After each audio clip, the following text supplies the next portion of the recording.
Welcome back to the Watch Our Film Podcast, the film review podcast, reviewing on the podcast Towercast Network. on by Cinephiles. For Cinephiles. Get Welcome with back, it ladies and gentlemen. or split it. No, dude, your catchphrase isn't gonna work. Just it's not. Stop trying to make fetch cool or whatever. Make fetch cool. Welcome back, ladies and gentlemen. We are back. Yes, we are. On the pod, we have wrapped up the 98th Academy Awards. Yep. And you guys man. check out that fucking ceremony? Dude, that slap. Dude, the fact that Jada Pinkett got slapped in the face, I was floored. Oh, Dude, man. I can't believe that. I actually still bet won. on that, too. I can't Also- believe $1 that. bucks. I bet One. money it was going to win, and it didn't. Bet money on it. I didn't want to, but I did. You know, I really thought that person should have won the Oscar. That Oh, person man. definitely should have won All the the Oscar. Chinese Ital And then all that the we wardrobe ate malfunction. was so Yeah, it good was that so day. really good. So The yummy Italian and does tasty. sound good. The Oh, Italian kitchen. also, I don't know if I was drunk, but did we already do our live episode? Yeah. We did. Oh, man. Last week. I forgot all about Last it. week, man. It was great. I You were forgot. you Were blacked you on out. drugs like opioids like this character? You working out your neck again? Were you shooting up? Am I working on my neck? We're back, ladies and gentlemen. We are here to talk about The kind of in a weird, 98 unofficial way, kind of closing out our Oscar series for the year. We're here to talk about what we deem. We went through a lot of films this year. We sure did. How many? discussed fucking Six. a lot, just like Fucking so a lot. many, Was it just like just a lot. a We lot went of through food. so many of what we thought would be deemed Oscar snub worthy, if you will. Yeah. I mean, things like Eddington and the Phoenician Scheme and Rest in power. and then we arrived on the film we're going to be covering today. But before we get there, I want to introduce my fellow co-hosts, everybody in the room, starting with Mr. Austin T. Young, hi.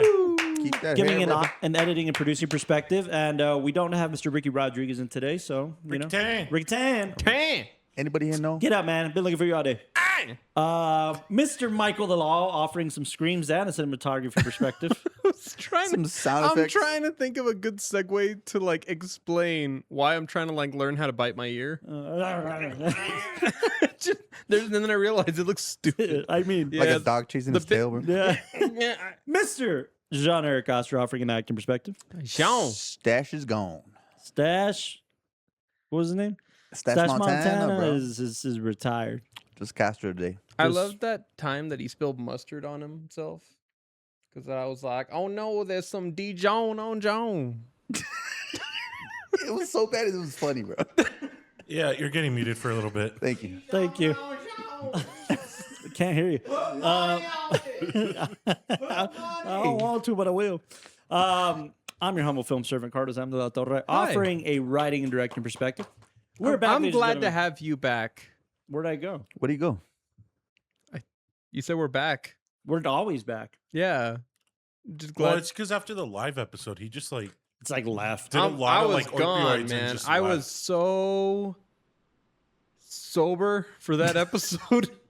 And you're usually not. Like right now, you're not. We're back, ladies and gentlemen. We're here to talk about what we deem our Oscar snub for many reasons this year. We're going to talk about Benny Safdie's The Smashing Machine, starring Dwayne The Rock Johnson, Emily Blunt. See, and you guys had watched it, so you guys knew it was a snub. But for me, I can understand why. Oh, Wow. wow. Coming from the actor himself. Wow. No more staff. Ryan Bader does great as Mark Holman as well in this. There's a few boxing and MMA cameos Yes, that dude, are I was actually actually pretty fun. surprised, dude. Kenny Rice. One of the main guys right now is actually a champion. Usyk. Usyk. Yeah, dude. And he beat, plays like another dude, right? Like, No, he plays another. He plays a boxer Man. or fighter, I guess. So yeah, we're gonna talk about this film. It's an interesting one because again, we could have chosen so many other films that didn't get the Oscar love, but Phoenician scheme. we tend to follow a weird pattern about the Academy Awards. The Academy Awards are like the NFL. They don't do scandal. They vote for popularity, right? And it's an interesting. There's usually an interesting reason that you don't end up finding about till years later on why a film didn't get any nominations. So, but it's debated. You know, it either gets submitted to get voted on, or it doesn't get enough love in the initial ballots, in the short listing. I mean, there's a kind of a bit of a process, but neither the case. Benny Safdie didn't get nods at all for this, and his brother Josh got a lot of nods. That's cool. For Marty Supreme. You got And- one nod. I got one nod. Yeah. 4? Makeup and hairstyling. All right, yeah, I dig it. yeah, okay. There you go. That leads me to believe that they genuinely then just didn't campaign enough. I have another theory, but we'll get into that in a bit. Me too. I was thinking like, you think it's just boxing movies in general? Because I know Raging Bull. I don't think so, because No. Raging Bull won. The De No, Niro that's what I'm won saying. is- Those are the exceptions. Raging Yeah. Bull and I think Rocky? Wrestler. The Dude, Wrestler. No, Rocky. did- The Rocky. Rocky, Warrior, Creed, all of them have gotten some Nods. type of Oscar love. Okay, I mean, okay. I guess we could kick True, off true, with true. that. I think my theory particularly is right before the nominations came out, right, kind of right before I want to say right before the shortlisting or right after, there was controversy surrounding the breakup of the Safdie brothers, and I think that's why. And it could have just been like Benny being like, "Hey, man, I'm not going to submit because I don't deserve it because of X, Y, and Z." But the controversy was around the production of Uncut Gems. Apparently, the reason the brothers decided to part ways was on the surface creative. They wanted to explore other things. But as I understand it correctly, there's a situation on set where there was an underage kid. It wasn't like sexually inappropriate, so I'll just kind of call that out. But yeah. there was that basically Benny Safdie was treating a 17-year-old like shit. And like when they called it out, or Josh called it out, like stop being a dick, like it was just like continuous behavior against this kid on Good Time, actually, not even on Uncut Gems. Oh wow, that's such a good one too. So Oh, actress. yeah, That's bad. so there's just like some controversy that kind of resurfaced right now, and that's kind of the thing about the Oscars is that that's what happens. You start getting these allegations right when something big is about to happen to you. And Were the allegations against Josh or Benny? Benny, to my understanding, Benny, and then like The Smashing Brother guy. yeah. I think this was different because I heard it was on Uncut Gems. So I don't know if this is it, but yeah. There you go. It was about a sex scene. It was about a sex scene where they were just like he was just like talking shit to The actress. one of the actresses. So yeah. But there's controversy surrounding the breakup of these two, and I think that fueled why this film did get any enough nominations. It says, according to Good Time source, 17-year-old cast is to play a prostitute in the crime thriller. Or am I confusing things? Because I think maybe I was shocked that Once on set, Marty senior- Supreme got love when it was Josh who got in trouble. I don't know. That's what this article's making it seem like. Yeah. It seems like Josh is the one that got in trouble. Page 6. Anything with sex scene and then underage is Yeah. just bad. I think bad, it was bad, just bad. genuinely him like torturing the actor, not like just like being difficult on the actor. But Just torturing her, trying to get like the best, I guess, for him. Yeah. but regardless, this only resurfaced recently, is what I'm saying. So like the which fact is, that timing is horrible. But I don't know. I mean, there was a lot of talks. We were also talking about it during the screening of like Austin was saying, for instance, like, well, maybe do you think critics are just thinking the Rock's not ready? This was his kind of first big dramatic thing, and he intended it to be. But there's a lot of reasons on why this thing didn't happen. But we were kind of the minute we watched this thing in theaters, we were like, oh, it's he's a gonna get a shoo-in. nod. He's a shoo-in. Yeah. The Rock is a shoo-in. Because I think I at the still time, saw The Rock. You still saw The Rock. Dude, and this is coming from an actor, so I know Dude, I'm this is being my a little. second time seeing it. I still didn't see him. Dude, he talks like The Rock. Like his gestures are. Yeah, he's a little bit more tame, more like he doesn't give those big speeches that The Rock gives, but I could still see The Rock, and I was trying to. There's a note I kind of want to make on what The Rock said, or what Matt Damon said on The Rock's process. But before we get more into it, hospital because scene. I need to hear your perspective Yeah, I actually and have. kind of all encompassing. Let's give our rapid fire ratings. Oh no, I don't know. Go for it. You want to rapid fire them so we can get into the conversation? Yeah. I'm sitting at like an 8 for this one. 8. Maybe even a 7.9. Let's say 7.9. This way, that way. We can go this way. Yeah, go that way, go that way. I was actually gonna say like a 7-8. Yeah. Yeah, there we go. Austin. Oh, Right? It's kind of like, oh shit. I'll go a good, solid, firm in my hand 8. Okay. I guess we're all there, man. In your hand. I think the performances is what carries this film, rather than the story or the. Yeah. Yeah, I want to give it an 8. You can be honest. No. Honest? Overall, an 8. Yes, The Rock kind of stood out a little bit more than what he's actually done. So I'll get an 8-2. 8-2. Just because he Okay. tried. Fuck, now that sounds bad. But No, but let's the effort now, was good. Okay, so we're all kind of like sitting at a comfortable, I want to say like 8, high 7, 8. Can we first start off, because we're calling this our Oscar Snub episode? We'll go around the room what you thought it should have been nominated for, if anything. Okay. I love that. Yeah, let's go and start with you then. Me? Yeah. Huh? Haircut McGee. No, I would have definitely given it one for actor and supporting actress. Actress, yes. I felt like both of them did fantastic in their respective roles. The Rock and oh man, what's the Emily character? Blunt. Emily Blunt. They How were dare you? yeah, one of those. No, but I thought they did great. I felt like they really embodied the role. Also, just their chemistry and that relationship tension. Every time they're together in the frame, I remember the first time seeing it, and you just feel the tension, and you're always looking at it, and you're always kind of like, oh man, something's not right. And you would think you'd feel that tension for like a sports movie. You would feel that tension in the ring, like, oh man, what's going to happen? And you do feel those moments, but it's crazy how your gut kind of turns when they're both together, and you never know if it's a good moment or a bad moment. And then, something happens in the conversation and turns sour.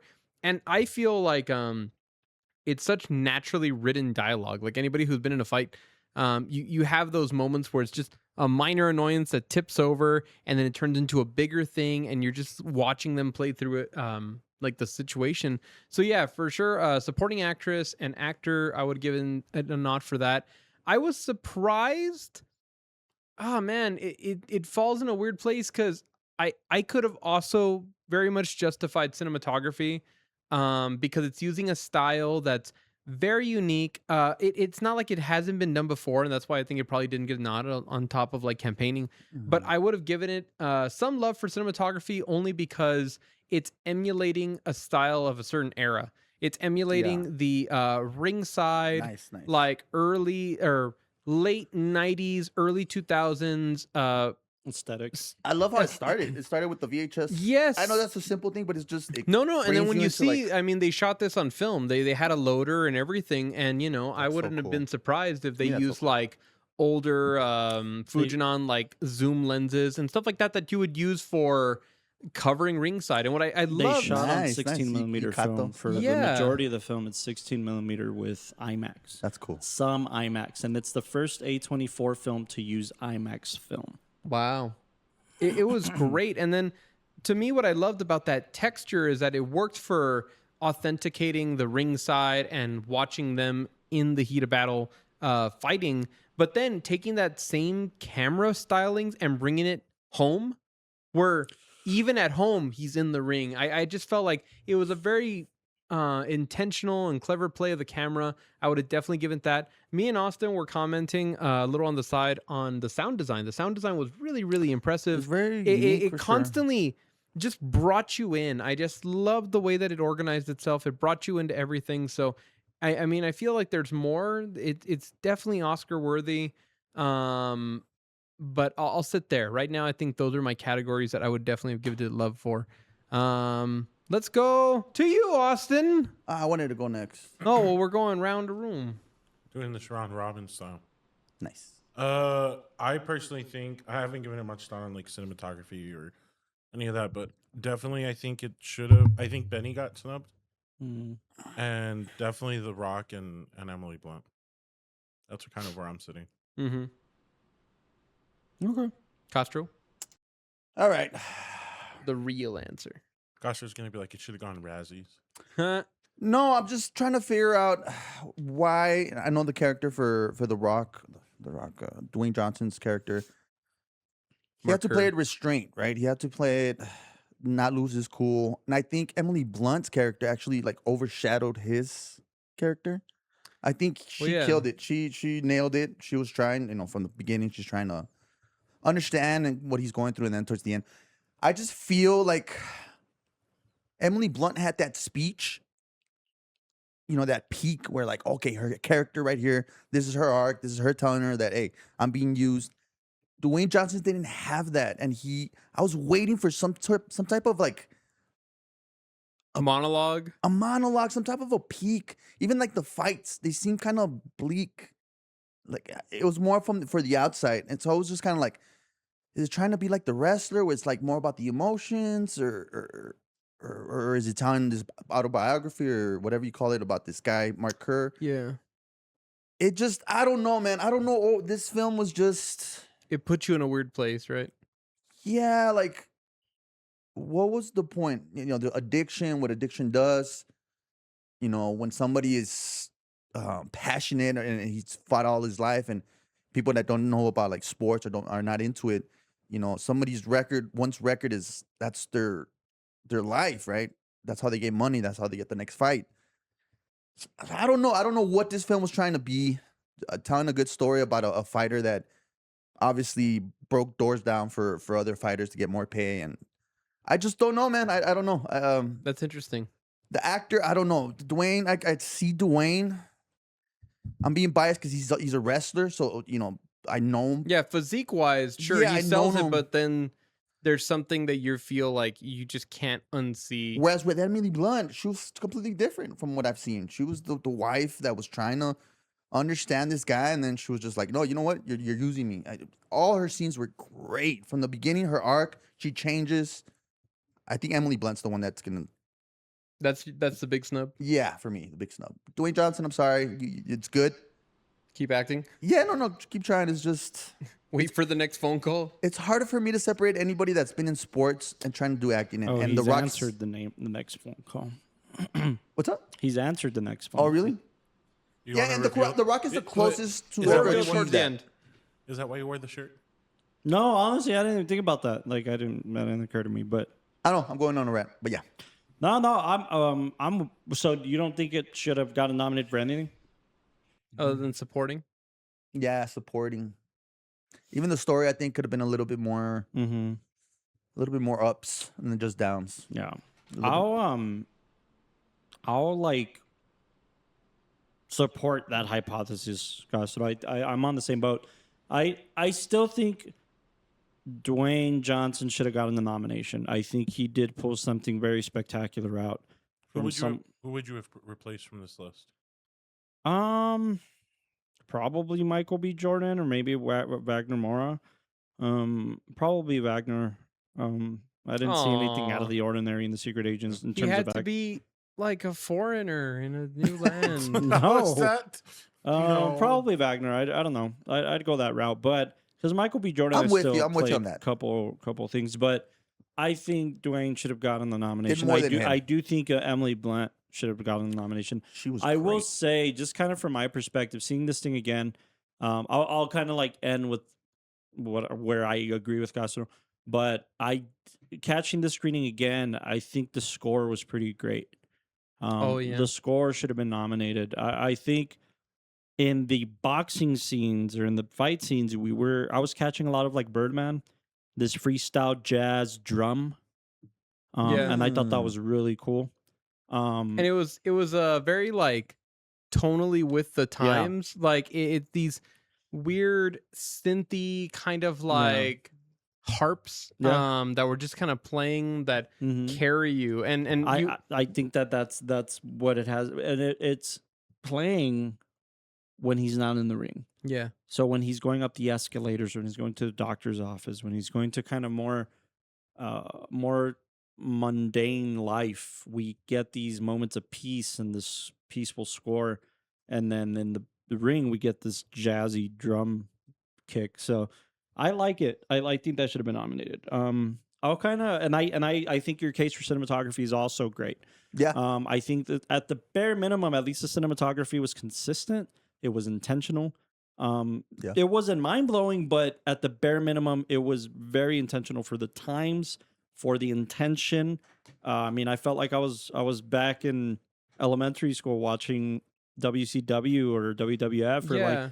like it was No. cool, and it was those moments of just rooting for a fighter that you knew and that type of thing. So I think the cinematography really lended itself to that. And to me, I feel like, when we award cinematography, because you could say like, oh, is it just a guy with the newest tools Yeah. or what is it? And it's like, no, it's somebody taking the same tools that everybody has to play Yeah. with and offering a spin that you wouldn't have seen otherwise. It's a That's guy. beautiful. It's a That's guy beautiful. going Nice. into the cornucopia of the Hunger Games and picking his battle weapon, understanding that what am I good at? What can I utilize to tell this specific story?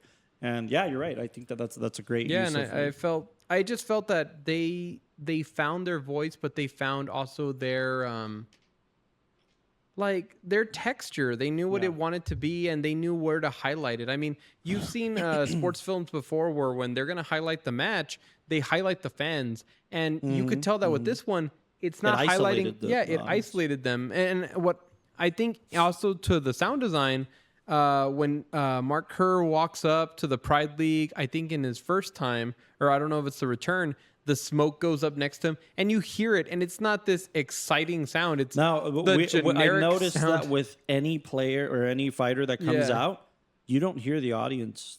Yeah, you just very rarely hear the audience. you hear the like real technical like I feel like normally you would hear the inspirational music roar. and the announcers and the audience, but no, you hear this like, and Yeah. it's just like very yeah. normcore for what it is, but it's meant to ground you as Yep. opposed to like elevate them. They're not gods, they're people, and that's what I think the cinematography and everything was doing. Yeah. And that was fascinating. I really loved it. I will say, so I ahead, can please. just finish my point. Yeah, But sorry. I think that I really agree with you, Castro, on the fact that I think the weakest thing about this film is the directing, and I agree. I don't think it knows what it wants to be, and I think that's the frustrating part. I think that from the combo of the Safdie brothers, he brought the lightness to any Safdie brother film.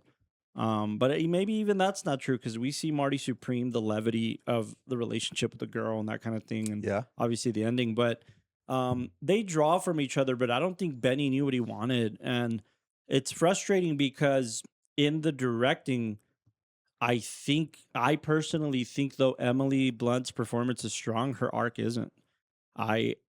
You end up resenting that character, and I don't think that's right. I think there's almost What do a you mean? She said the perfect line. And I think every woman out there could relate to it when she said, "I wasted my life." Yeah, but did you care?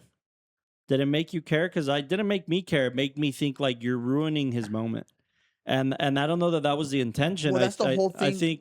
think like the basis of it all is like, if I'm gonna end up resenting her, there came a point in time where the cops took her away. I've seen this before, so this should tell you something. I thought to myself, does she come back? Do I care if she did? No, she does. And I love the moment of the bowl. That's just good writing. Yeah. But the moment of the bowl, but I don't know that her arc did anything. Like what change did she go through? Yeah, because Mark Kerr is going through everything, and he's trying to he's constantly on this battle of like, I'm number one. Of course I can't lose. And then later on, like hits like he has to go to rehab. And then after he comes back from rehab, it's like, well, can I come back from rehab and not only do that, but be at the top and be that fighter that's going to beat everybody? Then, and it felt like while you're seeing his, I'm here for you, ladies. Don't worry. While you're seeing his curvature, then they get stunted by Emily Blunt's character. Though right? I understand. And that's usually how it always goes in a marriage. It's always the lady always like, okay, this is the man's purpose, and whatever the hell, I'm gonna stay back. And then she finally bursts like, yo, I also have a life. Because it could be a two-way. I know that it was his Yeah. biggest fights and everything, but you also got to see. That's the thing, but it could be a two-way street. This film did not paint it to be a two-way because street. there's a weird victory moment when she gets taken away by the cops, and then it jumps to, now we're in Japan. It's like, okay, I gotta focus. Not just that, but then he's having that moment real quick. Yeah. It's funny how after she gets taken away by the cops, a scene or two later, it's them in Japan being like, hey, you want to do something cool? Let's go see the audience. Like, Well, it's like, yeah. oh my God. Like, so Because you I never don't know. know. She probably went, Slayed rehab the or whatever dragon, I because she guess. almost committed suicide. It's one of those things that she probably was like, okay, I was going through my thing as well. It's one of those things, man. I just genuinely think look, we're supposed to sympathize with the Mark Kerr character. Yeah. I get that, but it was a completely one-sided point of view. You had sympathy for her when she's about to shoot herself, but that's just because that's an intense situation, not because her character made us care enough or made us look like it just felt like we were flip-flopping between. Nah, because even with the conversation where she's really trying to be like, she's just repeating everything he's saying. I don't And she's like, know. you're talking over me. That's her. That's the beginning of her You know, arc. but I don't know if she was playing it that she is a victim in this situation, because She I is. think I think towards the end where it's like, She's with a man hey, that's addicted. no, I think at the end it's like you only hear her say, I miss taking care of him because he was nicer and Yeah, all that that kind of one, stuff. yeah. And then later on, it's like, oh, I'm fed up with you and your bullshit and all this kind of stuff. It's like, That's hey, women. Cancel the party, and then she turns into the victim and all this kind She of stuff. turns into a shallow person. You Yeah. guys have never been there? She turns in a into- relationship?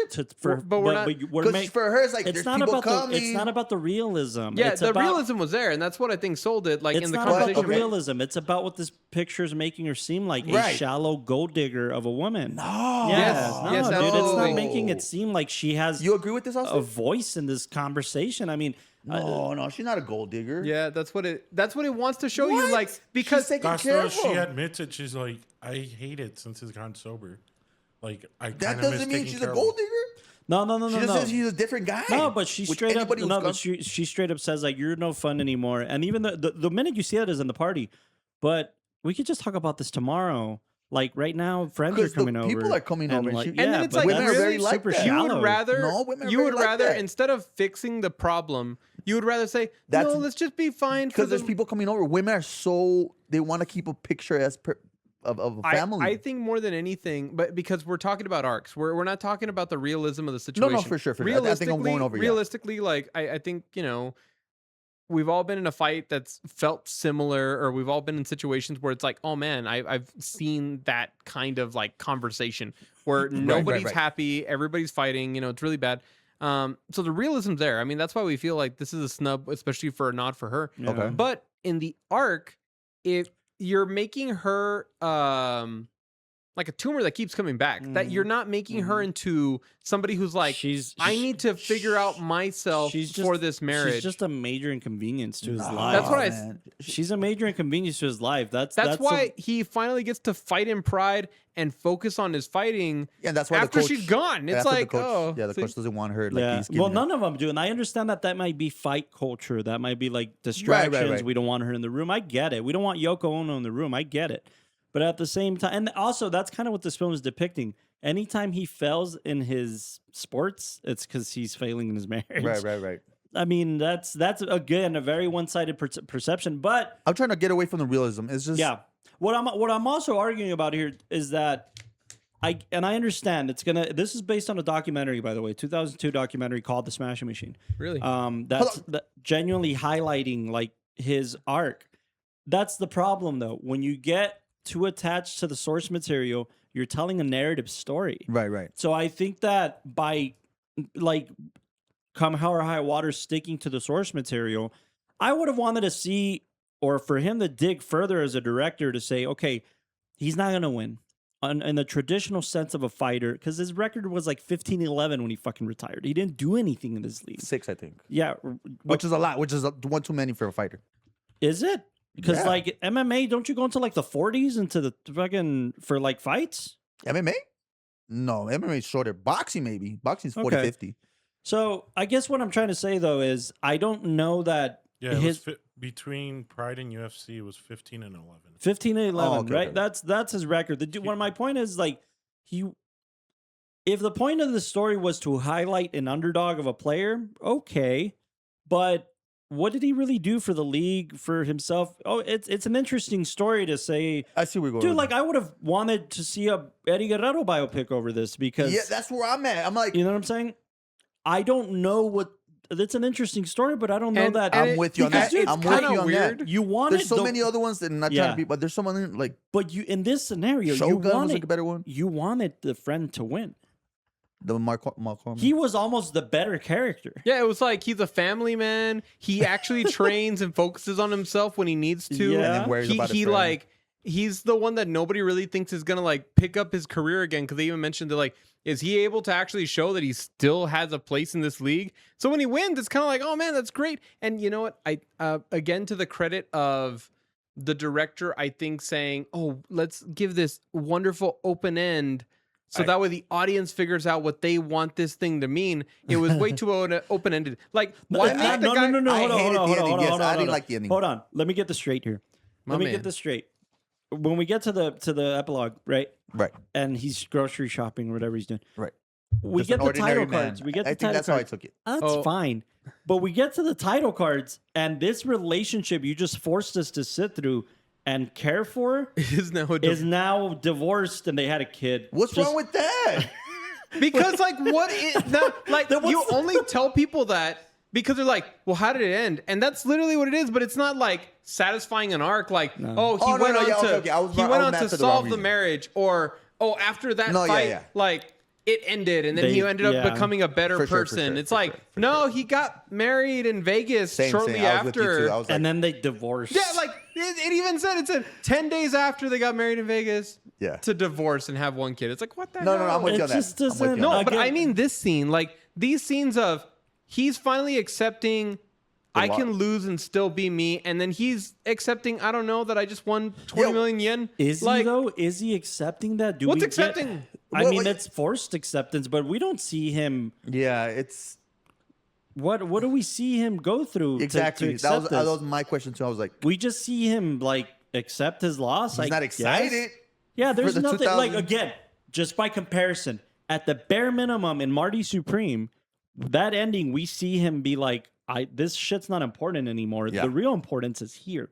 He doesn't go home and be like, oh, the importance is in my relationship or in my health. There's nothing. There's nothing to satisfy. I'm with you on that. I'm with you. And then he kind of, after this, just kept fighting for a little bit more. I mean, he didn't retire till 2009. So, I mean. And granted, maybe the documentary says like, oh, he influenced UFC for UFC to come, and he was one of the pioneers. I didn't catch any of that in this film. Same. So what exactly are we trying to satisfy by telling this story? There was maybe like 2 or 3 where he's like, well, what they about didn't the say kicks divorce, on the but head? they just said he was married for 6 years. If we would have gotten the Scorsese-esque situation there it of is, like, folks. No, I mean, yeah. If we would have gotten this, no, dude, these two are fucking massive fans of Scorsese, like stupid fans of Scorsese, okay? You could see it in their work, but they also go on fucking Scorsese shorts and suck the dude's dick. Like they care. Yeah. Like, but this is weird. This is weird. Real quick, Kerr and Coleman were some of the earliest pioneers of the sport, and then afterwards it goes to like, and now people like get millions of dollars for fighting. Yeah. And it's kind of like insinuating the crowd knows about this stuff. No, that's cool. I know what it's saying, but it's trying to say like, oh, you know, but these were like the pioneers, but they kind of weren't. The pioneers were the people who made the Pride League and all this kind of stuff. I would have, well, no, the fighters. I'd still give the credit to the fighters, but I'd go in one of 2 directions as a director, and then we can kind of move on from this after this. But I would have gone in one of 2 directions as a director. I either would have made this a warrior type film where we see equal parts of both friends that change this industry, because that's what you're giving me in the title card. I would have gone that route, or the more, again, Scorsese-esque part was like, I don't know, like at the beginning, maybe open with the fact that this dude is bagging groceries or fucking just living a normal life. Open with that, so I know what's at stake. Yeah. So I know what matters. Like if it matters that he's just a normal Joe now, he's not training. I'm not seeing anything that he continued the lifestyle. I'm with you on that. But if we would have started with, hey, yeah, I was a big deal in Japan once, but now I'm bagging my own groceries, then maybe I would have cared a little more of like, oh, that stings. That's a good closer there. I think he at 2015 he was working like a car dealership. I mean, shit, give me that. Yeah. Put him in the commercial. Hi, I'm Mark Kerr, former whatever the fuck. Open the film with that. End it with that. And end it with the like the behind the scenes of the commercial. Like, give me that. Don't give me what. Then it almost makes you kind of see like the rise and fall of a guy. Yes. You know? That's a dynamic story. I would have wanted something like that. We just dissected a really good one. If I could throw something in, interesting Yes, segue please, at least towards the snub of the Oscar on Dwayne's side. Oh, Carl Salesman at Toyota dealership. Whoa. See, I and told he you. started his own I read flooring something like company. that. Good for him. Flooring company. Yeah. Well, when you It'd get been used nice to being on the floor. Well, it would have been nice to see him flooring in the film or something. Yeah, like, yeah, give I'm with me you. I'm you with you. just celebrated a guy who did virtually nothing. Like, I How do don't. you want to say that? I was just like, it's so messed up. God. No, Well, come on. okay, so because look, I'm not saying the guy did virtually nothing. I'm No, no, no, saying no, no, no. we're giving this guy a film. We're gonna tell his story, and in the film, you made it seem like, hey, yeah, dude didn't really matter. Just FYI. Just thought I should build him up in your head and then let you know that I can name didn't 5 names that worth really- more. I mean, Royce Gracie, number 1, the one that won the first, second, and third fight with no fighting, just wrestling, jiu-jitsu. Beat the biggest guy. Dude. So many better ones. I think. Let me tell you a story. A regular guy. Let me tell you a quick story about the making of this film. I think this thing was just a vehicle for Benny Safdie to get under the shadow of his brother and for Dwayne Johnson to have a serious acting role. Yeah. And Dwayne Johnson did admit to that he basically denied all the roles and said, I'm committing to this fucking thing I read the blog. because I want people to care about my serious acting. It's All kind of right, like and with, then I'm gonna ask you what I asked earlier Oh, can I? off camera. Yeah, go ahead. No, I asked Carlos like way before you even got here. Customer was like, "Do you think The Rock took this role solely so people can take him seriously before he works with Scorsese next?" Maybe. it's just kind of like with Matthew McConaughey.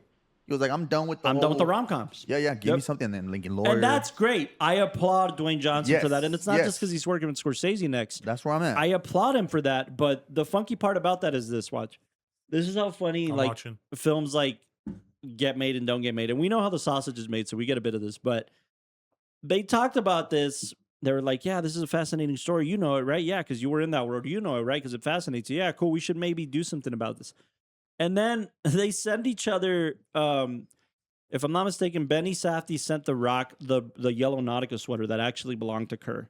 As, hey, we doing this, right? Like, let's commit to this shit. Cool. Well, Dwayne never got it. It got lost at UPS or whatever the fuck happened. He never got it. Damn. And then both of them just thought, well, I guess the other guy's not serious about this. And then Dude. years passed. And then Emily Blunt's on set with Benny Safdie on Oppenheimer, right? And they're talking to each other. He's like, yeah, you know, Dwayne, I tried to get him on this film and you would have been great to play the fucking wife or whatever. And, just never heard back from dude. And she reconnected them and say, hey, you two need to talk to each other. There's something obvious. You Because just That's a kind of good fucked story. up in the mail, Emily yeah. Blunt had just done Jungle Cruise with Dwayne. So they, I'm sure okay. they talked about this shit. They're on set, So that's why she's attached. And they kind of just like, oh, yeah, that thing, right? Oh, you want to do it? Like, there's like, Oh man. typically That's when you're making a Hollywood, baby. film, you're obsessed with this fucking thing and you're going to go off and you're going to try to make it. And Wow. that doesn't feel like this. You know what I'm saying? I'm curious what it So was. this with, was a Ask Me Anything on Reddit that Benny Safdie did. And Oh, they nice, basically nice, asked me, nice. and I'm like, So it says, I'm curious what was within the documentary that made you want to dive further in. Which aspects of the documentary's plot or characterization did you feel most compelled to explore in? Good Greater question. depth in seeking that insight akin driving into oneself in therapy. this is Benny Safdie's response. The main thing I wanted to explore was Mark and Don's relationship. Okay. Well, we didn't really do that. Okay, cool. The most we got was like the hospital scene, and then afterwards you see Yeah. them being Look at what it friends. says. but- Then I just added a bunch of things I felt would make you understand it. Oh my god. I can't Oh my endorse this as a God. director. I just can't endorse this as a director. just There's- kind of chucking things just and kinda see like, what yeah. happens. the real that's ring. why I, that whole ending of like, and then the two friends kind of sit in their own little puddles and life.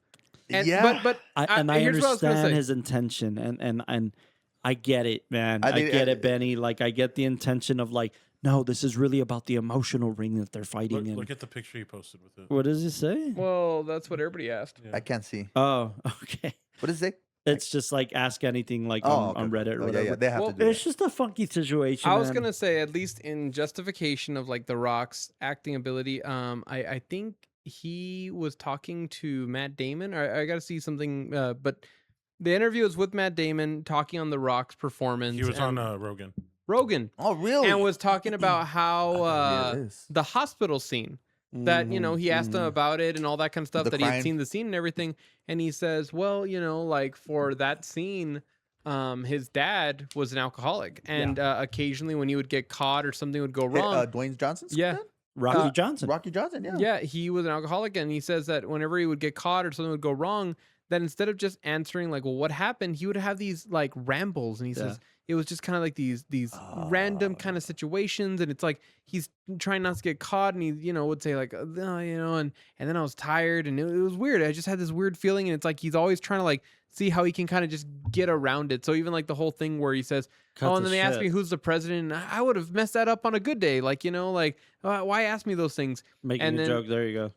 And then what happened is he talks about when he started crying. Well, my father was an alcoholic. Oh. He goes, and when he would talk to me, that's how he would defend himself. It was almost a bargaining thing, because there's this thing when this guy comes to him, he's overdosed, and Dwayne's amazing in this scene. He's going like, yeah, isn't it crazy? And then I woke up and I could hear him, but I couldn't really hear him. Scene. And you see him, and he's kind of tap dancing, and his friend finally kind of holds his feet to the fire. And at that moment, Dwayne literally starts to burst into tears and just pulls the hospital sheet up over his head. But he said, so he explains that about his father, and then he goes, and when my mom was diagnosed with stage 3 lung cancer, I was with her when the oncologist came in, and she was lying in the hospital bed. And when he gave her the news, she pulled the sheet up over her head. And I looked at her, and she just looked like a little kid, And I was like, all right, like, so that, right, is 2 traumatic events from this guy's life, right, from his life experience. And the actor in him, right, sees this scene, goes into his memory, pulls these 2 things out, understands that they're appropriate for this scene, and he can marry them together. You could have an AI understand Dwayne's face and move his face into different... No fucking thing could ever do that. That is an artist. That's a piece of art. That's good. Yeah. That's good. That's really good. It's fascinating, and you felt that. You definitely felt that, and one of the best ones. One of the best. And again, scenes for sure. I mean, this is clearly an actor's choice. It's not really a director's choice. Let me give you guys an example of tell me if you guys think this is good directing or not. And in Carlos, film school Carlos would have been like, yeah, fuck yeah, that's what you do. Now I'm just like, no, man. The last guy that he fought, the one that he lost to, the blonde dude, right? Right. The actor Dwayne Johnson was like, I want you to hit me for real. To fucking punch me in the face. I want you to hit me. And the what is he? Is he Japanese? That actor was like, no, dude, I'm not gonna do this. Like, what the fuck? And then Benny, as a director, was like, hey, dude, like, Dwayne wants it. Let's do it. Just hit him in the fucking head. And then Dwayne Johnson got a concussion. Fucking, that's why he looks confused in the scene, because he got an actual fucking concussion. Really? And look, again, on one side of it, it's like, oh shit, he got the shot, he got the take, he got the actor thing. And on the other side, it's like, that's really irresponsible, dude. That's why I take it with a grain of salt. Also, I feel like these little... In this second screening, I felt like you could see where the fight choreography was just meant to give you the emotion, but you don't need it to be real. Like, it's kind of like, I don't feel like I'm going to gain anything compared to like, I'll say this, in Rocky, later on, when they actually like trained and got good at like boxing and all that, they did throw a few like actual punches, not to like hurt each other fully, but to sell the effect of like the water and all that kind of stuff, or the sweat on them like splashing out. So Dwayne "The Rock" Johnson was a professional wrestler for the better half of 20 years. Yeah, he knows how to sell a performance in a ring. Like, why did we need to have him getting a concussion? And I get it. MMA is not wrestling. I understand the performative aspect of it all, but come on, man. Did we need to go there? Did you need to injure your main $30 million insured actor? I'm with you. I mean, look, fuck him up? We just had an MMA fighter in one of our films throw a fake punch. Yeah. And shout out to him get punched fake. Yeah. James. We didn't make him take a punch. No, and it's just one of those things. And again, it doesn't infuriate me as a director. I understand that sometimes you got to get that out of your actor. You don't need to get that out of The Rock. But why in the face, though? I think, if I'm not mistaken, in the scene, he punches him in the head. Like, he punches him in the back of the head. Yeah, that's so it's like, that's how you get a concussion, dude. A surefire way of getting a concussion. Didn't Dwayne Johnson leave pro football or like college football to become a wrestler because of one more blow to the head? One too many. And he's done. Like, that's not what you do. And I understand, man. I understand I think what I'm seeing is the gnawing feeling of an actor and the director wanting to improve themselves. And it's like, Right. are you trying too hard or are you not trying hard enough? Where you should have tried hard enough was in your research and your intentionality in the scenes. And the story. Not in shit that you can talk about in press later. I agree. That's just not good, man. It's not good filmmaking. And some people get lucky, and that's the unfortunate part is we go back and we're like, but Coppola spent a year in the jungle with planes and bullshit and helicopters, and that's cool. But we don't need. You're not trying to be Coppola again. You're just like, that's crazy story. Now here's where we get an intimacy coordinator and a fight choreographer and play it by the rules, because we can still tell the story. Yeah. And again, in a lot of those moments, you could tell when, like, the camera tilts up, so we don't have to see a guy actually getting hit. Right. But That's it's almost still, better. It still sells the story. It still sells the fight. You still know who won, who lost, and I just think the fights were kind of like the weak. Yeah, because he talks a lot about the highest high you can get when you're fighting. That's like his passion. Oh, That's man, why explore that. That's his drive. Yeah, in the fight, you never see the roller coaster. When he wins, like, oh, this is the high. We never The best get you that. get is, and to you saying that there wasn't really a monologue, there was something.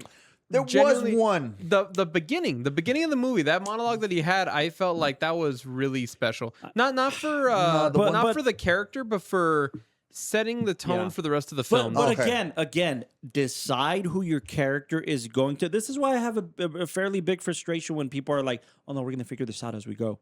No, not with character. That's you insane. decide who your character is going to be before you roll the camera. You'll discover little things along the way. But as an example, right? We all know that Rocky is the pinnacle film of the underdog story and the hero's journey, right? Joseph Campbell, cool, got it, worked then, 80s movie, Oscar winner, got it. And then we go on the other side to something like Raging Bull. I never went down, Ray. The crazy motherfucker who just wanted to like get in there and demolish. He had no intention. That's the character, but at least you know who the character is. In this scenario, it's like, okay, he's soft, but he's confident. And what is he trying to prove? But this orgasmic feeling is what drives him. What it's trying to be. A wrestler that just knows wrestling and is at a point in his life in the crossroads where he's like, what am I? No? Do you think that's what this is? I think that's why you couldn't understand his character, whether he was, he was nice, but was it just because, he just doesn't know himself? I think, again, we get lost in the sauce narratively because, like, Dwayne Johnson says that he straight up went and studied and got a dialect coach to play Mark Kerr. Like, this is the dude I'm going to emulate, and that's fine. No, for but sure. You're emulating a real human being, and though that's typically what you want to do in a character piece, did he know what he want? Exactly. And did you determine that? And even if you didn't determine it, at least maybe the drive is like, well, it's just somebody who tried. That's fine and all, but it's not, is it film worthy? Exactly. Are we getting to a point where we're, and we talk about this also with a lot of like young directors and young storytellers, that the realism of something, we were talking to Michael Head the other day when we were doing some like script readings and all that, but that the realism of things, people can get so lost in that then they forget that movies are about story and about driving characters forward and situations and all that. Yeah. Because when you first get into filmmaking, you first get into screenwriting, the coolest thing that you learn is like, whoa, I can describe this place and basically I can build this world. Yeah, I can build this Yeah, world. yeah. So then you'll see a lot of early screenwriters that, they waste a lot of time where it's kind of like, instead of figuring out the beats, the moments, the highs and the lows compared to just lower and lower and lower, like they're just like, and then the plant was over here, and then they did this, and then they did that, and all this kind of stuff. Maybe It's the interesting I feel like a juxtaposition there. plant. Yeah. The interesting juxtaposition there is that Marty Supreme is based on a real dude. I could have cared less if this thing was real or not. You told a dynamic story using the basis of this guy who was super interesting. Yeah. Cool. I dig it. But in this, and again, it's rough, man. It's rough to emulate something that's real. And that's part of the reason I think why I stay completely away from that. Even like the thing we're working on now, it's based on an amalgamation of people who existed in this world and in this music genre, but he's not real. And that's with intention to not fuck up getting lost in the sauce of things. You can create this character and build him out. And you could have spent more time as a storyteller telling a compelling story that leaves everybody walking away feeling what you wanted them to feel, compared to like, oh, realistically, he just kind of there. And isn't that the feeling, unless it's like an incredible one, which there are plenty of, isn't that the feeling you get walking away from a generic documentary? Is that how cool? You walk me through this person's life and then like, oh, they're still alive and they're just like working at Home Depot. Yeah. Cool. You almost like, as sad as it is, the bigger punches is like the ones that show you this whole story and how he got second place and then afterwards died. Like those ones punch because you're like, oh man, we got to see first. We got to see the whole thing and like how he was on the verge of getting somewhere and then he lost it. And that's why it's like, don't let that flame die out. Somebody who was close. But this one's like, no, he's fine. Yeah. Like, and then he looks pretty happy. Check out his Phoenix. truck. His truck's pretty cool. Like he's living in Phoenix. He's still doing the thing. Feel free to say hi. You know what I would have been even cool with? Like if we would have explored that beat a little further, I would have been happy. I would have been a little more content seeing him in his home in Phoenix, pruning the fucking cactus. Because now he's doing it alone. Because he lost the girl. Like, give me something, man. Give me a fucking arc. Don't blue ball me that way. Yeah, and then plus for the next like title card to be like, then they got married. And then they divorced 6 years later. It's almost like if somebody's telling you cheese man and they just keep giving you the random facts. You're like, so what happened? It's like, well, he's fine, but she might not be. So is she not fine? It's like, no, she's fine too. Well, she's working right now. Yeah. It's like, well, where's she working at? I think Dillard's. It's like, okay, like why are you taking so long to tell me this? It just feels like such a missed opportunity as a director, man. It feels like you were given what was the budget on this thing? It must have been 60 mil. Nah, I said between like 40. Maybe for The Rock. 40. Yeah. No, the highest grossing actor of all time, The Rock. That's The Rock. And by the way, this was his lowest grossing film ever in his career, which is fine. You sacrifice the box office for the character. But it just feels like a missed opportunity. Dude, you got access to A24. You got access to all their toys. You got access to the actors you wanted. I didn't think about it. You kind of took a shit in the sandbox. Like there's nothing to kind of, I mean, there's something, but there's not a ton to root for here. And I think you're right. Like I didn't ever considered it until like after the rescreening, but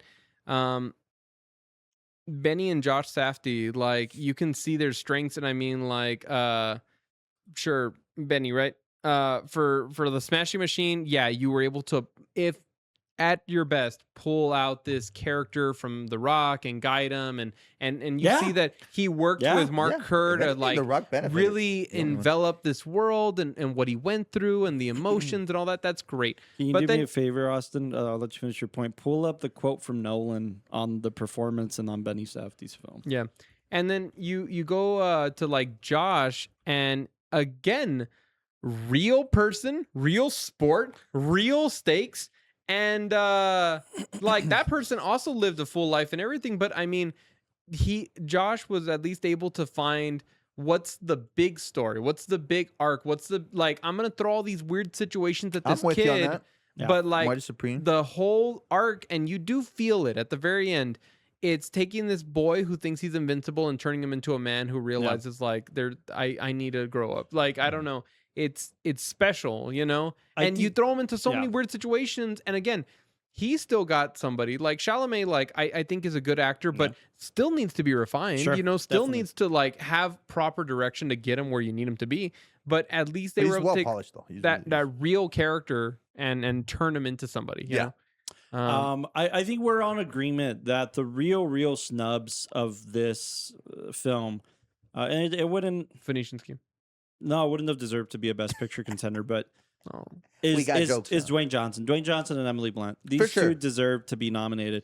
If you scroll up, Christopher Nolan says, I think it's an incredible performance, Nolan added. I don't think you'll see a better performance this year or most other years of The Rock Johnson. Wow. Now, there's an addendum that I read on IMDb where he says something he says something to Benny, basically congratulating him and saying, I'm proud to know you. for your film. Congratulations for your film, Nice. basically. But it's one High of those praise. things where I bring this up because if somebody like Nolan can see, well, the real standout here is the fact that the Dwayne The Rock Johnson fucking obliterated a lot of other performances in this year and the past couple of years. Wow. That's saying something. Yeah. That's not only great director Christopher Nolan, that's the president of the Directors Guild Association right now. Okay. Well, let's see if he puts him in one of his movies. Let's see if he... I was gonna say, look, I do think, and it's Anybody not could just call say me whatever anything. you want. I think Scorsese is gonna be able to bring something out of Dwayne that nobody can. And credit to Jumanji Benny. 3. Credit to Fast and Fast Furious. Forever. yeah. God damn. Well, to be fair, he's probably contractually like obligated. It's Yeah. money too. It's So big money. Scorsese's He's doing contractually a obligated to pull something out of him? Yakuza Hawaii with Johnson. with Dwayne The Rock Johnson Oh, and wow. Emily Blunt. And Emily Wow. Blunt with Leo DiCaprio starring too. So yeah. No, Okay, so let me ask, please do. what would y'all's theory be why the Dwayne didn't get a nod? He's ugly. Because at the end of the day, it's still Dwayne. it's a wrestling movie. Dwayne the Cop Johnson. It's not about the movie though, guys. So it's about the performance. I think it's just one of those Oscar situations where people don't pay attention. And again, if you don't have the biggest billboard in Hollywood, people won't see it. So again, do you Also, think the Academy were like, "Good job, Dwayne, but you're not ready yet"? I don't Hey, think the Academy what is did- anybody. I think the Academy is the people who are voting from home who don't Well, see yeah, it. but that's what I mean. Like, you think maybe they were like, "Okay, that was good." But What I did- don't think they saw it. I genuinely just don't think they saw the film. Who's- This film was pulled out of theaters after 4 weeks. A traditional film in theaters stays for 6 weeks. Okay, this actually broke the record of Dwayne Johnson films. His last film, the film that like had the least amount, was 6 weeks. Was some rinky-dink film that nobody cares about from his early acting. Oh, okay, I was trying to think. This one broke that record because it was only in theaters for 4 weeks. Okay, that makes me believe that people just didn't give a shit because they didn't watch it. They didn't give it a shot. Wait, A24. What were they campaigning for this year? Like, what's on the They had a couple. Oscar ballot? that's- Begonia, no, or is that Neon? I think it's Neon. But I don't know. Who that's that the one thing. is. Also, like, we've talked about it before. These companies spend a lot of money. Yeah, into where are we campaigning. going to put our campaign money? Yeah, and I mean, with these critiques on the story, The and other everything- side of that coin is understand the top 2 films forget, that are don't that are nominated this year are from Warner Brothers, who have money exactly. to campaign. A24 is barely getting to a place. What were Look, you gonna Dwayne say? Johnson actually. well, it was Marty Supreme. I'll see. But I'm trying to figure out what the other ones were because it has 11 total nominations, but 9 were for Marty Supreme. Mm, Oh, and then 1 for Smashing Machine. So then what's the other one? don't forget. I already forgot. Oh, great. Damn it! Sorry. Remember. Remember me. Oh.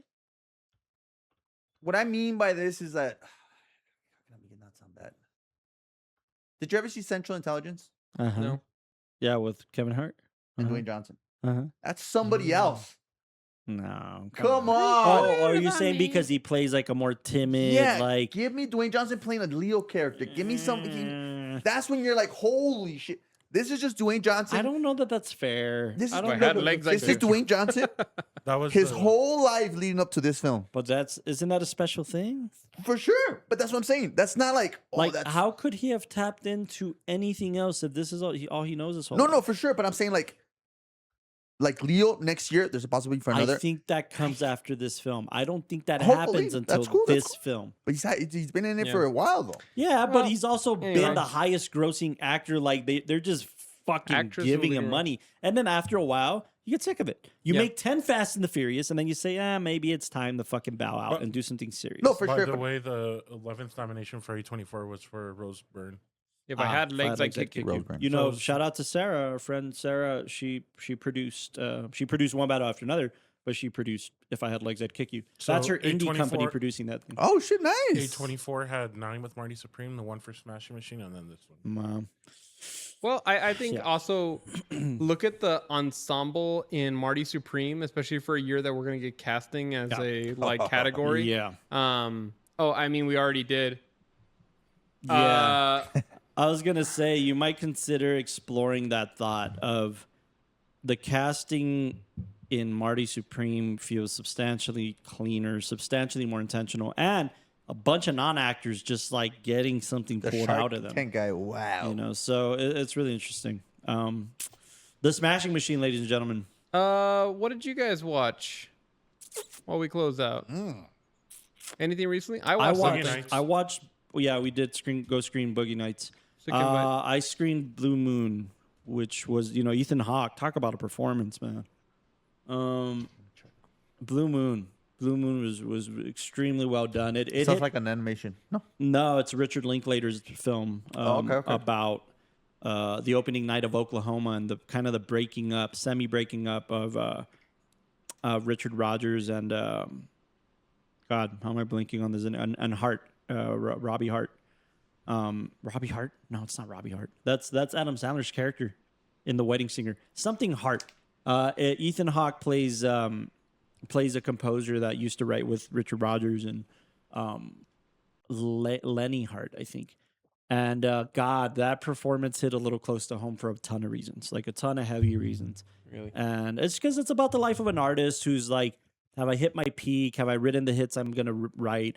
And he's just sitting there. Like, this thing could be a play. It's him talking to a bartender who played by Bobby Cannavale, by the way.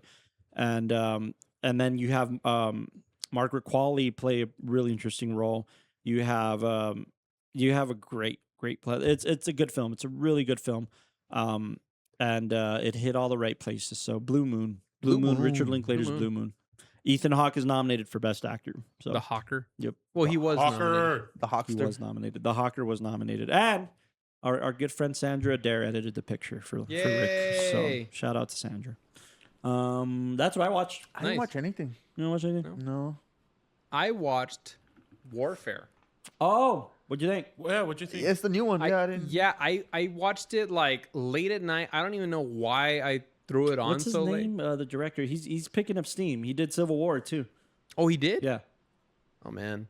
I thought Civil War was supposed to be that director's last film. The guy who did Civil War wrote Warfare. Oh, okay. Oh, okay. Yeah, because And he also co-directed, I think. didn't he also direct the robot film?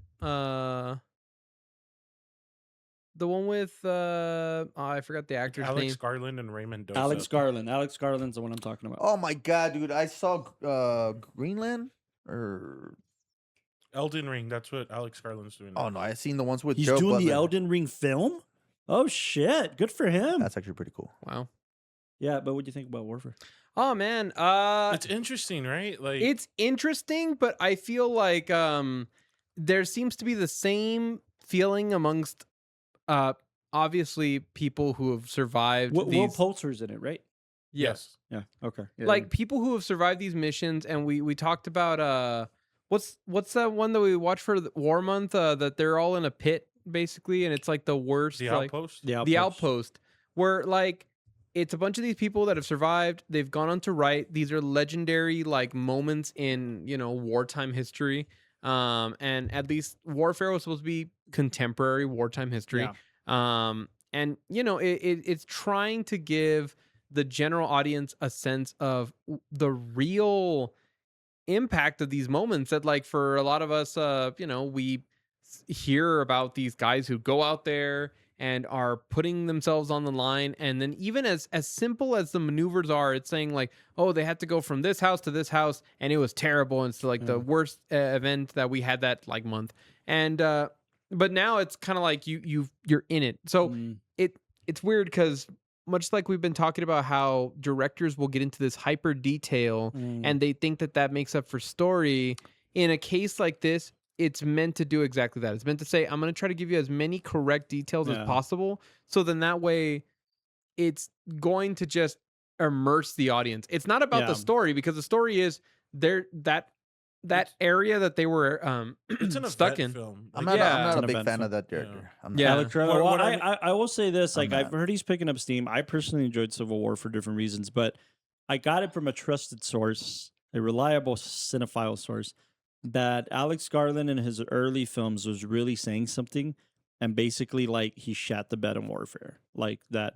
Oh, Kind of really? felt like he's becoming the event director. Yeah. Like he's not really. Yeah, it was more of a we have 2 hours to get out of this house and into the tank kind of film. No, and that's the thing because Same thing with I Greenland. Or, I understand About the an asteroid. like it immerses you where you're just like, oh man, that's crazy, and how would you do that?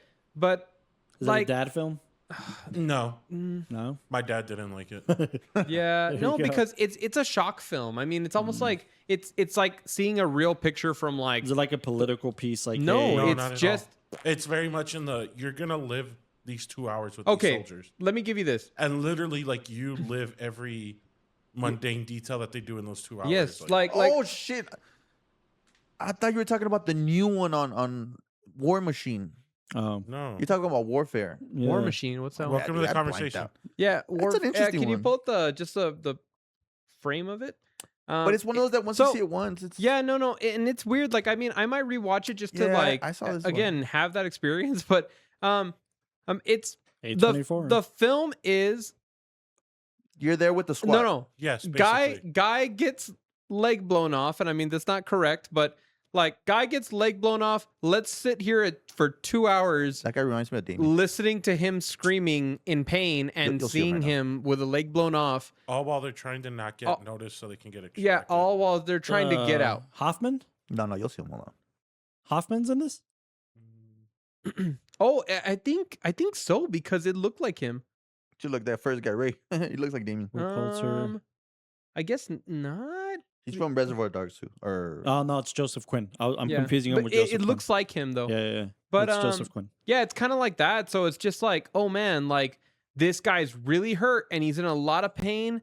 How do we get him out? And then it's like, oh man, like, Yeah. and then you just sit there and like, I mean, it's realistic as hell. Yeah. And you could, That's basically what. in the end of the film, they show some pictures and video of like, you know, the guy who lived and how he was directing them. And you see that basically they have to like show like, yeah, man, it's crazy. Because after that happened, I had to go here and I had to do this. And then you hear the phone calls or like the chatter of like, okay, team, we need an extract. Mm. And then at first it's like, oh, the extract's not coming. And it's like later on, okay, fine, the extract's coming. Oh, it's going to be 5 minutes. Oh, Maybe okay. It's it- my type of film, maybe but I didn't like it. maybe Clint Eastwood would have liked this film. Yeah. It's kind of like Zero Dark 30, but It, a it's little just, bit more, Yeah. a little again, bit more enclosed. I've also heard this. I've heard that a lot of people don't like things like the Hurt Locker and all that because they feel, Jarhead. yeah, they don't feel that Yeah, it's yeah, realistic kinda. towards military Right, members right, who right. are like, we don't have time to like think about our past and our which family and military everything. members want to see this. Yeah, they're military guys are like, hey, when I was in it, I wasn't thinking about, oh, is this right or wrong? They're like, no, I was just in it. And it's like terrifying and scary. And then when they watch this, much like a Saving Private Ryan moment, it's just like, oh, see, that's what it real feels like. That's what it looks like. I remember being scared shitless with this guy. Like, and Yeah. that's what it is. So All right. I don't know. I don't know. Let us know if you guys have seen Warfare and what you I will think say about it's definitely not a dad film though. it. Okay. Nah. It's just, it's honestly, I think, a military film meant probably for military because it Yeah. felt Yeah. very real. It Yeah, felt that's the best way to go. That's it fair. felt authentic, and there's even a moment where the main sergeant guy, like, he's calling orders, and then after the incident happens, he tells another sergeant, like, hey dude, I'm fucked up, like I cannot keep doing this. So that's kind of like, wow, it's so heavy that even your team And one of them where the translator, where they tell the translator, "All right, you go first." The translator's like, "Fuck, you Yeah. just shot." yes, yeah, no, so it's meant to just be authentic, and like when they practiced and everything, the call outs feel real, the movements feel real, everything feels to a T real, but that's I all it is. forgot that's how the film opens. All Oh, the yeah, them guys watching watching it. the workout video. Yeah, Which is and true, yeah. again, it's real. It shows a bunch of buddies, but then it also shows that, I mean, those same buddies that you're all friends with, 2 seconds later, somebody could just die. But I mean, I saw The Outpost, and at least that one had a little bit of a story. It felt real, but with a little bit of like an arc, like, oh man, this guy who's annoying everybody had to be like a hero. Like, that was kind of cool, but this one was just really like, yeah. Austin, did you watch anything other than Boogie Mm. Nights? Boogie Nights. I've just been watching Louis. Louis. Tempo I de just saw the episode Guerra. with Robin Williams. Oh, what a great episode. I love how, Ricky and I like, were just talking about When they that leave the episode. strip club and they both just look at each other and laugh, and they're like, Like, so we'll be there for each other, right? yeah. Like funeral. whoever funeral? dies first, like, Yeah. yeah. Oh, dude, such a great episode. All right, well, the Smashing Machine, ladies and gentlemen. Let us know That what you think. ends Oscars. That is the Oscars for this year. Now we're never going to talk about movies again. week, we've been exploring this thing for a couple years, whether we were going to cover this or not. I kind of finally pushed for this to happen. We still don't know exactly which ones we're picking, but we are going to be doing what we're calling like our religious exploration month. We're going to talk about religious films. Month plus a week. Month plus a week. So we're just going to talk about the exploration in cinema of religion and whether that's something like Passion of the Christ or The Last Temptation of Christ. And like on the other hand, we were talking about even like religious lists with Bill Maher and stuff like that. So like different films that we're trying to explore. We're still picking the final set list, but Did we do Silence already? I don't think we've done Silence. We did it over the. No, we didn't. pandemic. No, that's been one of the biggest things that we've all Yeah. like gotten confused on. Like we watched it Yeah. together, but we never did it for the podcast. I think we Oh, did I it think for we did. I want to We'll go watch back. that film. Religious Month, ladies and gentlemen. Religious We're going to Month. be covering that next, and then we got a couple fun months coming up. We got Party Hangout Month. We're going to do films like Project X. Yeah, Maybe so- Everybody Wants Some, or This Is the End, or Wedding Crashers. We're It's gonna be a picking. fun year end, this bro. year. Yeah, it's Oh, gonna be a fun yeah. year, and then we're gonna go into directorial debuts for June. So Bottle Rocket. that's what's upcoming on the Watchtower Film Podcast. Thank you for joining us on this journey of the 98th Academy Yes. Awards and just the Oscars in general, kind of celebrating this You film this lovers. long-lived tradition and whether it's important or not. And that'll be the continuous exploration for any cinephile. But Preach. it'll be interesting to decide or to figure out what's going to happen for the 100th, right? That's only in a short year, 2 short years essentially. 200th. So, well, after the 98th, now we're next year's 99th. So it should be fun. But thank you for joining us for Yes. the Oscar kind of We month appreciate and a Recap half month, each yeah. and so. every one of you. But please make sure to like, subscribe, comment, to share. Go. This is like probably already overkill at this point, but go give us a rating on Spotify and Apple Podcast. And Just we'll say see you thanks. next week for Religious Month. So thanks so much for tuning into the Watchtower Film Podcast. Good night, ladies and everybody. gentlemen. Love Quick, you guys. everybody give their impersonation of The Rock after the... Can you smell what the rock I can quit whenever I want. is cooking?